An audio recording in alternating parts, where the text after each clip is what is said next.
여러분 안녕하십니까? 광주 MBC 뉴스투데이 시작합니다. 먼저 오늘의 주요 뉴스입니다. 민선 8기 광주시의 역점 사업 가운데 하나인 Y프로젝트 사업이 첫 시동을 걸었습니다. 영산강과 황룡강이 만나는 지점을 개발하겠다는 건데 광주의 새로운 발전축이 될 거란 기대와 함께 무분별한 토목 사업으로 변질되는 게 아니냐는 우려가 공존하고 있습니다. 20대 청년 노동자가 사망한 공장에서 납품기일을 맞추기 위해 설비를 몰래 반출한 뒤 작업을 계속해온 것으로 드러났습니다. 전남 섬 지역의 식순환을 해소하기 위해 해수 담수화 설비가 잇따라 들어서고 있는 가운데 안정적인 물 공급을 위해선 국가가 나서야 한다는 지적이 제기되고 있습니다. 여순 사건 특별법 개정이 제자리 걸음하고 있고 진상규명위원회 전문 인력도 턱없이 모자라 희생자 명예회복 작업이 난항을 겪고 있습니다. 영산강과 황룡강이 만나는 지점을 광주의 새로운 발전축으로 만들겠다는 Y프로젝트가 민선 8기 광주시의 역점 사업으로 추진되고 있습니다. 자연과 역사, 문화의 가치를 담아 새로운 영산강 시대를 열겠다는 기치 아래 Y프로젝트의 밑그림을 내년 하반기에 선보일 예정입니다. 먼저 김영창 기자의 보도입니다. 영산강과 황룡강이 합류하는 지점을 형상화해 이름 붙인 이른바 Y프로젝트가 첫 발을 뗐습니다. 강 시장의 핵심 공약 중 하나이기도 한 Y프로젝트의 방향과 콘셉트를 정하기 위한 용역 착수 보고회가 열렸습니다. 8억 4천만 원을 들여 추진하는 이번 용역은 앞으로 10개월 동안 영산강과 황룡강 일대에 대한 기본 계획을 수립하게 됩니다. 보존과 개발의 균형을 이루면서 아시아 문화 중심의 도시로서의 위상을 실현할 수 있는 것으로 구체적인 사업 구상과 타당성 검토를 실현하는 것이 본 과업의 목적입니다. 강 시장은 후보 시절부터 Y벨트를 익사이팅 신활력 특구로 만들어 광주시를 꿀잼 도시로 만들겠다고 약속했습니다. 영산강을 따라 인공 서핑과 물놀이장 등 다양한 레저 스포츠 시설을 만들고 셰프의 거리와 같은 특색 있는 콘텐츠를 담아 지역의 신성장 동력으로 삼겠다는 계획입니다. 여기에 군공항 부지와 마륵동과 서창 등을 스마트 시티로 개발하는 사업과도 궤를 함께할 예정입니다. 특히 마한 백제 문화 발원지인 영산강의 인문학적 가치와 시도 상생과 통합의 가치까지도 이번 프로젝트에 녹여내겠다는 그랜드 비전을 제시했습니다. 시민들의 여가와 쉼, 힐링 공간으로서 가치, 더 나아가서는 시도 상생과 통합의 가치를 거기에 담아가지고 과거, 현재, 미래의 시간을 연결하는 영산강과 황룡강의 재발견과 재구성 등을 통해 활력 넘치는 광주를 구현해 나갈 수 있을지 관심이 모아지고 있습니다. MBC 뉴스 김영창입니다. Y프로젝트의 청사진을 보면 광주를 지금과는 다른 방향으로 발전시켜 나갈 것으로 기대되는데요. 이런 기대와 함께 지역사회에서 우려의 목소리도 나오고 있습니다. 이어서 송정근 기자의 보도입니다. Y프로젝트의 가장 큰 우려는 토목사업 위주의 무분별한 개발 사업이 추진되는 것 아니냐는 겁니다. 특히 녹색성장에 탈을 쓰고 이명박 정권 시절 추진됐던 4대강 사업처럼 자칫 잘못하면 익사이팅 사업 부문만 강조돼 개발 사업으로만 갈 여지가 있을 수 있고 이렇게 되면 대규모로 생태 환경을 훼손할 수 있다는 우려가 제기되고 있습니다. 특히 강기정 광주시장의 인수위가 발표한 첫 번째 보고서엔 Y프로젝트의 익사이팅 존만 강조돼 있어 이런 걱정을 자초했다는 지적입니다. 예전에 4대강을 떠올리듯이 자칫 잘못하면 익사이팅만 강조돼서 개발 사업으로 갈 여지가 있을 수 있기 때문에 이에 대한 우려를 하고 있는 거고요. 또 다른 문제점은 영산강 수질 개선입니다. 현재 영산강 수질은 3, 4급으로 분류되고 있고 여름이 되면 녹조 현상이 심해지고 있습니다. 이런 상황 속에서 토목 사업을 하고 친수 공간을 조성한다고 해도 시민들이 찾아와 즐길 수 있겠냐는 문제점도 있습니다. 여기에 영산강은 국가하천이어서 환경부의 협조를 구해야 하는 등 사업 진행 과정에서의 행정 절차도 다소 복잡할 것으로 예상되고 있습니다. 수질에 대한 개선안은 없는 상태에서 물놀이 공간을 통해 가지고 레저 활동이나 친수 활동을 하겠다라고 하는 거는 분명 한계가 있는 거죠. 누가 보더라도 한계가 있는 상황이고요. 광주시는 개발 우려에 대한 부분을 잘 알고 있다며 환경에 대한 정확한 검증을 통해 개발과 보전이라는 과제를 균형 잡히게 추진해 나가겠다고 밝혔습니다. MBC 뉴스 송정근입니다. 오늘 무난한 가을날이 예상됩니다. 현재 하늘 모습 보시면 구름이 조금 지나고 있는 상태입니다. 오늘 고기압의 가장자리에 들면서 구름이 종종 많이 지날 수는 있겠지만 종일 맑은 날씨 이어지겠습니다. 한편 주말 동안에는 비 소식 들어 있습니다. 광주와 전남에 토요일과 일요일까지 최고 30mm, 동부 남해안에는 최고 40mm가량의 비 예보 나와 있는데요. 가뭄을 해소하기엔 역부족입니다. 물 절약에 계속해서 동참해 주셔야겠습니다. 주말 동안 해안을 중심으로는 바람도 강하게 불겠습니다. 순간풍속 시속 70km에 달하는 매우 강한 바람이 예상되니까요. 미리 시설물 점검 잘 해주셔야겠습니다. 광주의 현재 기온 11도 안팎으로 어제 같은 시각보다 2도가량 높습니다. 한낮 기온 22도로 어제와 비슷하겠습니다. 날씨 정보였습니다. 숨진 20대 청년 노동자의 사고 이후 해당 전자제품 공장에는 작업 중지 명령이 내려졌는데요. 생산 설비 일부가 다른 곳으로 반출된 정황이 확인됐습니다. 업체 측이 작업 중지 명령으로 납품 기일을 맞추기 어렵게 되자 노동당국의 조치를 무력화시킨 게 아니냐는 비판이 나오고 있습니다. 임지은 기자가 취재했습니다. 대형 화물차 한 대가 후진하며 공장을 빠져나가려 합니다. 적재함에 고정된 생산 설비들도 함께 실려 나갑니다. 광주지방고용노동청이 지난 8일 노동자 사망 사고가 발생한 사업장에 대해 작업 중지 명령을 내렸는데 업체 측이 미리 공장에 있던 제조 설비를 밖으로 옮기고 있는 것입니다. 설비가 옮겨진 또 다른 공장입니다. 사업장은 사고가 난 다음 날 아침 기존 공장에 있던 설비를 몰래 반출해 분산시킨 것으로 확인됐습니다. 아직도 5개인가 왔어요. 왜 이리로 온 거예요? 거기서 지금 작업을 못 했잖아요. 보니까 이제 우리 해주지 않는 의뢰를 한 거죠. 반출된 설비는 부품을 납품받는 대기업이 특허를 보유하며 관리하는 핵심 장비 중 하나로 프레스 기계가 있는 곳이라면 어디에서든지 동일한 부품을 생산해낼 수 있는 상황입니다. 해당 사업장은 노동자 사망 사고 이후 부품 납품에 차질이 빚어지지 않도록 부랴부랴 설비를 옮겨 작업을 한 것으로 보입니다. 실제로 공장 관계자들이 속한 단체 메시지방에서는 공장 설비 반출을 암시하는 대화가 오간 것으로 파악됐습니다. 회사가 금형이 있어야지 제품을 만들어서 원청사에 납품을 할 수 있는데 생산량을 맞추기 위해서 금형을 다른 공장으로 옮겨가지고 지금 가동 중에 있는 것으로. 사업장은 반출 경위를 묻는 취재진의 질문에 작업 중지 명령이 내려지기 전에 선제적으로 조치한 것이고 작업량이 많아 외주를 맡긴 것뿐이라고 해명했습니다. 8일 날 1시에 저희한테 중단 명령을 내리셨고요. 과부하 걸리면 단 우리 업체로 뺀 경우도 있는데.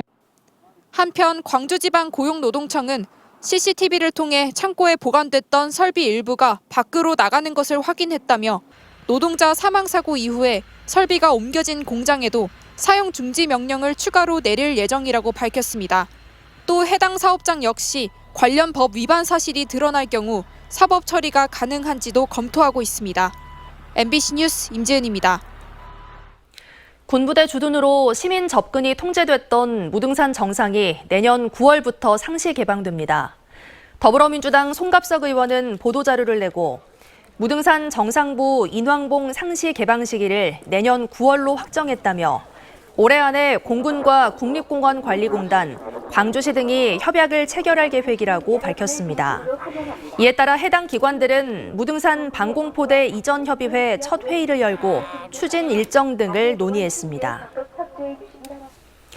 어제 새벽 0시 35분쯤 담양군 담양읍의 한 도로를 달리던 승용차가 회전 교차로를 들이받고 뒤집히는 사고가 났습니다. 이 사고로 차량에 타고 있던 30대 남성이 크게 다쳐 병원으로 옮겨졌고 엔진룸에 불이 붙으면서 차량 일부가 소실됐습니다. 경찰은 운전자의 혈중 알코올 농도를 측정해 음주운전 여부를 판단할 예정입니다. 보호 관찰을 받던 남성이 보이스피싱 사기를 저질러 다시 교도소로 가게 됐습니다. 광주 보호관찰소 목포지소는 지난 9일 고흥의 한 버스 정류장 인근에서 저금리 대환대출 전화를 빌미로 피해자를 부른 뒤 현금 1,000만 원을 가로채려던 58살 남성을 붙잡아 목포교도소에 유치했습니다. 남성은 보이스피싱 현금 수거책으로 지난 6월까지 교도소에 복역하다 가석방돼 보호 관찰을 받았고 관찰 종료를 하루 앞두고 범행을 저질렀습니다.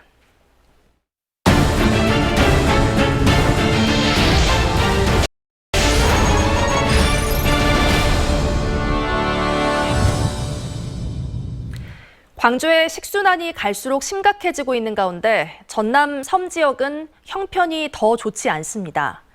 급수 문제로 고통받고 있는 섬 지역에 해수 담수화 설비가 잇따라 들어서고 있는데요. 하지만 안정적인 용수 공급에는 역부족이라서 국가 수도 계획의 현실화가 선행돼야 한다는 지적입니다. 보도에 신광하 기자입니다. 육지에서 1km, 배로 5분이면 닿는 섬, 완도군 고마도입니다. 45가구 70명이 거주하는 이 섬의 생활용수는 지하수, 식수는 해수 담수화 시설에서 만든 물을 사용합니다. 8년 전 준공된 해수 담수화 시설은 요즘 고장도 잦고 물 생산량도 부족해 주민들이 어려움을 겪고 있습니다. 지하수의 간정에서 나온 물이 가뭄 때문에 물이 고갈이 되기 때문에 물량이 적습니다. 그런 점에서 우리 고마도 주민들은 불편한 점이 고마도에서 800m쯤 떨어진 이웃섬 토도. 20가구가 사는 이 섬에는 6년 전부터 광역상수원인 장흥댐 물이 공급되고 있습니다. 주소지는 완도지만 육지인 해남군과 가깝기 때문인데 고마도 주민들의 불만이 큽니다. 국가수도기본계획에서 설정한 고마도의 상수원은 30km쯤 떨어진 약산도 수원지를 사용하도록 돼 있기 때문입니다. 해등급 또한 가뭄이 심각해서 제한급수를 하고 있으니 중장기적으로는 인근에 있는 해남이나 아니면 볼목리에 있는 강역 상수도를 가져가는 방법을 합니다. 육지와 2km 이내인 유인도는 전남에만 50여 곳. 주민들이 이해 못하는 수도 계획이 지금껏 유지되면서 섬 지역 해수 담수화 설비는 완도군에만 15곳, 전남 전체로는 50곳에 설치됐습니다. 해수 담수화 설비 증설도 중요하지만 수도 계획의 현실화를 요구하는 섬 주민들의 목소리가 높습니다. MBC 뉴스 신광하입니다. 여순 사건의 진상규명과 희생자 명예회복을 뒷받침할 특별법 개정 작업이 좀처럼 속도를 내지 못하고 있습니다. 진상규명위원회의 전문 인력도 턱없이 모자라 피해 조사 등 실무 작업에도 차질을 빚고 있습니다. 문영철 기자가 보도합니다. 지난해 8월부터 최근까지 국회에 발의된 여순 사건 특별법 개정안은 모두 8건입니다. 개정안에는 생활지원금 지급 대상을 유족까지 확대하고 희생자들의 신속한 명예회복을 위해 직권 재심 도입하는 내용 등이 담겨 있습니다. 하지만 구체적인 법안 심사는 이루어지지 않고 있습니다. 특히 70여일밖에 남지 않은 피해 신고 기한을 연장해야 하는데 이달 말 예정된 법안 소위에서 관련 내용이 다뤄지지 못하면 이번 정기 국회에서는 사실상 처리가 불가능한 상황입니다. 일단 시급한 게 기한 연장이 있잖아요. 그 부분은 이번 정기국회 내에 처리를 해줘야 되니까 당 지도부에다가도 좀 이야기를 하고. 진상규명과 희생자 명예회복을 위한 실무 작업도 차질을 빚고 있습니다. 특별법 개정이 이루어지지 않아 진상규명위원회에는 여전히 상임위원이 없는 상태고 4명에 불과했던 전문 조사관 중 최근 1명이 그만둬 가뜩이나 더딘 조사 업무가 더욱 지연되고 있습니다. 진상규명 조사 개시 명령이 떨어진 지 한 달이 넘었지만 담당 조직조차 꾸려지지 않아 관련 업무는 시작도 못했는데 희생자 조사도 기대만큼 속도를 내지 못해 유족들이 항의하는 상황까지 발생하고 있습니다. 전문성을 갖고 있다면 일을 어떻게 처리해가고 뭘 어떻게 해야 된다 이걸 알고 있는데 그러지 못하니까 굉장히 터덕거리고 있죠. 전문조사관도 충원을 하고 그다음에 지금 직제도 좀 전문성이 있게 꾸려가는 방법들로 여순 사건 진상규명과 희생자 명예회복 작업이 난항을 겪고 있는 가운데 개정안을 발의한 지역 국회의원들의 정치력과 실무위원회를 운영하고 있는 전라남도의 행정력이 시험대에 오르고 있습니다. MBC 뉴스 문형철입니다. 안전성 문제로 폐쇄된 광주 제2순환도로 지산IC 건설 사업에 대해 감사가 필요하다는 주장이 제기됐습니다. 광주시의회 박수기 의원은 광주시 행정사무감사에서 지난 2019년 지산IC 진출로 노선을 좌측으로 변경하는 설계 변경 과정에 대해 감사가 필요하다고 주장했습니다.